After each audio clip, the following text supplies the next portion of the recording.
Hello again. So this is part of a series of videos about text editor that I've been making called What. Here it is. There you go. These videos have been getting very long. I'm going to try to do something short, a palette cleanser. I'm going to try to see if I can try to do it in under 5 minutes. It is a, uh, oh, this pause is not going to help me. It's just a public service announcement. Okay, so it's about laying out text with core text and how to get the line height correct. Um, Normally, if you want to lay out a paragraph in core text, you could use a CT frame setter. But for reasons, most people don't use that. I found it had problems with flipped coordinate systems, and I won't go into that now. But you can use a CT frame setter to lay out paragraphs, or a lower level API is a CT typesetter that lets you lay out lines and construct the paragraphs yourself.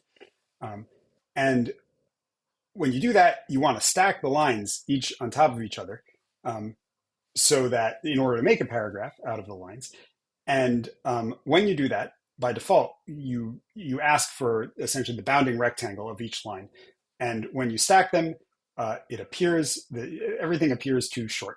Or it's not, sorry, not short. The lines appear too close together. And crucially, they appear much closer together than they do if you're using CT frame setter, or for that matter, if you're using NS Layout Manager, which is one of the Cocoa classes for text layout that sort of wraps core text. So here is an image of some different properties of typeface. The height is defined by the ascent plus the descent plus the leading, which is the gap. You can say ascent, descent, and gap. And the usual advice, and this is Marcin Czyżanowski's website, and it's a great website, and his blog is great and has a bunch of stuff on core text. And I learned when I was first learning core text, this blog was invaluable. So I'm definitely not picking on him. I'm grateful that he has this website. And the sort of general recommendation is to get the bounding rectangle of a line is to call CTLineGetTypographicBounds, pass in the line, it returns the width, and then it also, through pointers, returns the ascent, descent, and leading, and you can add that up together to get the height. And then I don't remember where the origin comes from in this situation, but you can use that to, or actually the origin is probably, it doesn't matter. You can use this width and height as, the bounding rectangle, or at least the size of the bounding rectangle.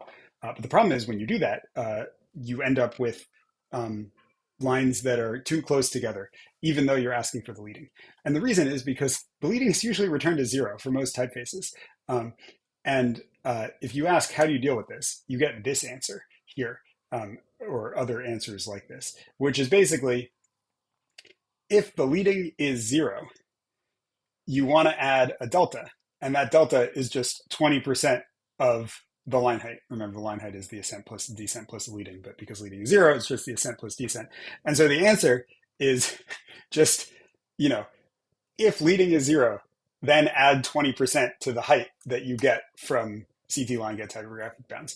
And this is such an annoying answer, and it's a totally reasonable answer because there's literally no documentation about this.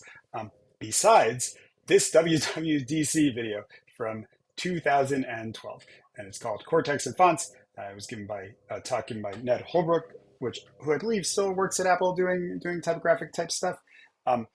And the answer is in this video, and I'll link to the video. Okay, here is the rectangle returned by CTLineGetTypographicBounds. This is the annoying thing that doesn't have the right spacing. If you go further, he introduces, look, a new function, CTLineGetBoundsWithOptions. You pass in nothing for the options, and it gives you like a taller rectangle, and the taller rectangle has the leading, and it kind of has it at the top. But I think this is what you like. You sort of want it up here. And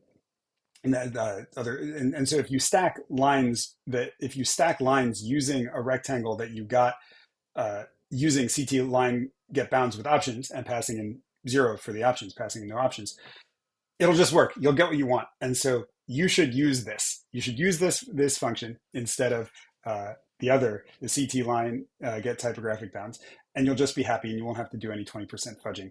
That's great. Of course, the only way, this video is not linked from Apple's website because they get rid of all the old WWDC videos, but it is still online. And of course, you can use this great it's so annoying that this is how it is, but you can use this great website to find the URL. And here it is, core text and fonts. But of course, this URL doesn't work. And you actually have to read through the comments to find a way to generate a different URL from the original URL. So you basically turn this URL into this different URL. And if you're logged into your Apple developer account, I don't think it requires you to pay, but maybe it does. But regardless, if you're logged into your Apple developer account, hopefully, even if you just have a free account, you can then view the video. And I will obviously put this in the notes. So that's it. The PSA is don't use CTLineGetTypographicBounds. Instead, use CTLineGetBoundsWithOptions, and you will be happy. All right, see you next time.